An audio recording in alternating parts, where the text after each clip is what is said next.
Assalamualaikum warahmatullahi wabarakatuh. Selamat pagi semuanya, siswa-siswi kelas 8. Apa kabar kalian? Semoga kalian dalam keadaan yang sehat ya. Nah, dalam video ini kita akan bersama-sama mempelajari materi pertama kita, yaitu tentang teks berita. Sebelumnya, potensi dasar yang akan kita pelajari adalah 3.1, yaitu mengidentifikasikan unsur-unsur teks berita. Dengan tujuan pembelajarannya adalah yang pertama, menjelaskan unsur-unsur berita yang telah dibaca, kemudian menemukan unsur-unsur yang terdapat di dalam teks berita, dan yang terakhir adalah menelaah unsur teks berita. Oke, kita langsung ke materinya.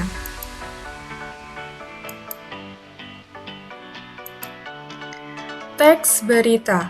Udah yakin pasti kalian sudah tidak asing lagi dengan teks berita, atau kalian pasti sering melihat berita di televisi, mendengar berita di radio, membaca berita di koran, ataupun membaca berita di media sosial lainnya. Secara definisi, teks berita itu sendiri adalah teks yang berisi tentang segala peristiwa yang terjadi di dunia yang disebarkan melalui berbagai media. Tetapi tidak semua teks yang isinya tentang peristiwa atau sebuah kejadian itu bisa dikatakan sebagai teks berita, karena teks berita sendiri memiliki ciri-ciri umumnya, yaitu yang pertama yaitu aktual dan yang kedua yaitu faktual.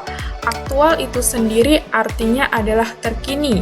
Maksudnya peristiwa atau kejadian yang diberitakan harus yang terbaru, harus yang terkini, atau yang sedang ramai dibicarakan oleh masyarakat umum. Sedangkan faktual itu artinya dapat dipercaya atau fakta. Maksudnya yaitu kejadian atau peristiwa yang diberitakan tersebut benar-benar terjadi dan dapat dipercaya. Seperti itu, selain dua ciri tersebut terdapat ciri-ciri lainnya, diantaranya yaitu lengkap atau 5W1H. Maksudnya adalah teks berita di dalamnya harus mencakup unsur-unsur 5W1H, yaitu what, where, when, who, why, dan how. Dan untuk ciri yang ini, kita akan mempelajarinya di slide selanjutnya, yaitu tentang unsur-unsur teks berita. Selanjutnya yaitu menarik. Menarik di sini maksudnya adalah menarik baik dari segi isinya, dari penyajiannya, penyampaiannya, dengan tujuan agar masyarakat umum tertarik menyimak atau membaca berita tersebut. Selanjutnya jelas.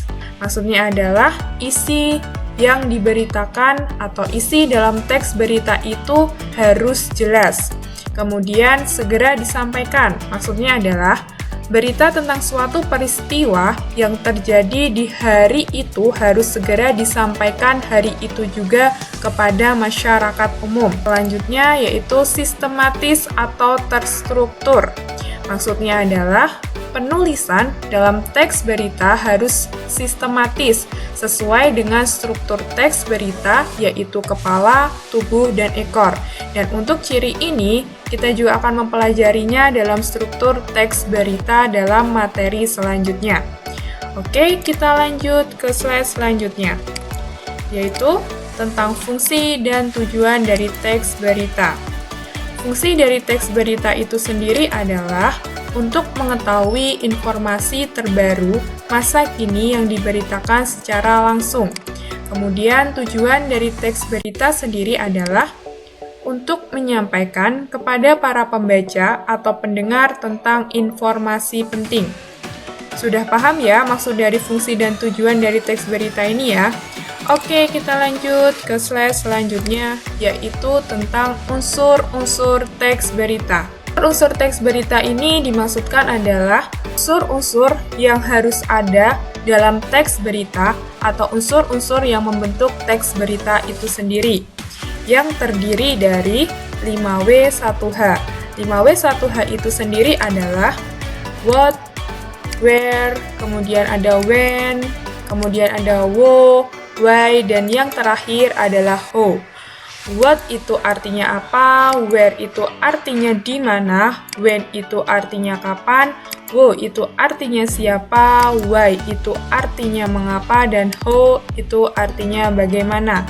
Nah, keenam unsur ini dapat kita jadikan sebuah akronim atau singkatan menjadi ADIKSIMBA. A di sini apa, D itu di mana, K itu kapan, C itu siapa, M itu mengapa, dan B itu adalah bagaimana. Untuk penjelasannya, mari kita ke slide selanjutnya. Yang pertama yaitu what atau apa. Dalam unsur ini dijelaskan pembahasan mengenai peristiwa apa yang sedang dibicarakan.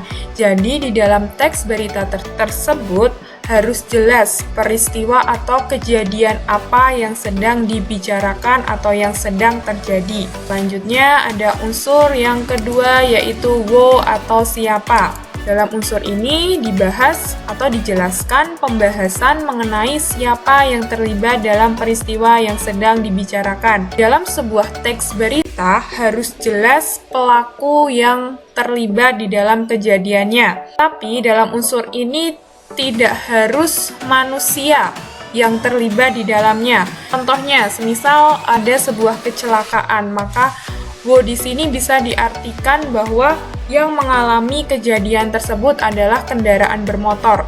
Jadi tidak harus wo di sini menjelaskan seseorang yang melakukannya atau seseorang yang terlibat, karena bisa saja yang terlibat di dalam sebuah peristiwa itu bukanlah seorang manusia. Seperti itu. Kita lanjut ke unsur selanjutnya yaitu where atau di mana. Pembahasan mengenai di mana peristiwa itu terjadi. Jadi di dalam sebuah teks berita juga harus dijelaskan tempat kejadian peristiwa itu terjadi. Selanjutnya yaitu unsur yang keempat, when atau kapan. Pembahasan mengenai kapan peristiwa yang diberitakan itu terjadi. Nah, dalam unsur ini di dalam sebuah teks berita harus dijelaskan kapan terjadinya peristiwa tersebut. Oke, selanjutnya yaitu unsur yang keempat adalah why atau mengapa. Pembahasan mengenai alasan mengapa peristiwa itu terjadi. Jadi di dalam sebuah teks juga harus dijelaskan latar belakang peristiwa itu terjadi itu karena apa. Selanjutnya yang terakhir yaitu how atau bagaimana. Pembahasan mengenai bagaimana proses atau keadaan suatu peristiwa yang diberitakan. Jadi, di dalam sebuah berita itu harus dijelaskan kronologis terjadinya peristiwa tersebut. Jadi seperti itu ya, ada 6 unsur-unsur yang harus ada di dalam sebuah teks berita. Jika kita membuat sebuah pertanyaan, peristiwa apa yang terjadi, maka akan terdapat jawabannya di teks berita yang dibaca atau didengar. Selanjutnya siapa atau wow. Siapa yang terlibat dalam peristiwa tersebut juga harus ada jawabannya di dalam teks tersebut. Kemudian where atau di mana. Berarti jika kita membuat sebuah pertanyaan di mana peristiwa atau kejadian itu terjadi, maka di dalam teks berita yang kalian baca atau kalian dengar harus ada tempat terjadinya peristiwa tersebut. Terus kemudian kapan? Jadi otomatis ketika kita membuat pertanyaan kapan peristiwa itu terjadi, maka di dalam teks berita akan ada jawaban waktu terjadinya berita tersebut. Terus kemudian why atau mengapa. Ini juga ketika kita membuat sebuah pertanyaan, mengapa peristiwa itu terjadi, berarti otomatis di dalam teks berita juga harus ada jawabannya sebab peristiwa itu terjadi. Terus yang terakhir yaitu how atau bagaimana. Ketika kita membuat sebuah pertanyaan, bagaimana peristiwa itu terjadi, maka otomatis di dalam teks berita harus ada kronologis terjadinya peristiwa tersebut. Nah, demikian video pembahasan dari materi pertama kita, yaitu tentang teks berita dalam kompetensi dasar 3.1. Semoga dengan video ini dapat membantu kalian untuk memahami materi tersebut. Namun, jika kalian masih mengalami kesulitan atau masih kurang paham dengan materi di dalam video ini, kalian bisa menanyakan hal tersebut setelah video ini Bu Desi share. Oke, Oke, cukup sekian dari Bu Desi. Kurang lebihnya Bu Desi mohon maaf. Tetap jaga kesehatan kalian. Bu Desi akhiri. Wassalamualaikum warahmatullahi wabarakatuh.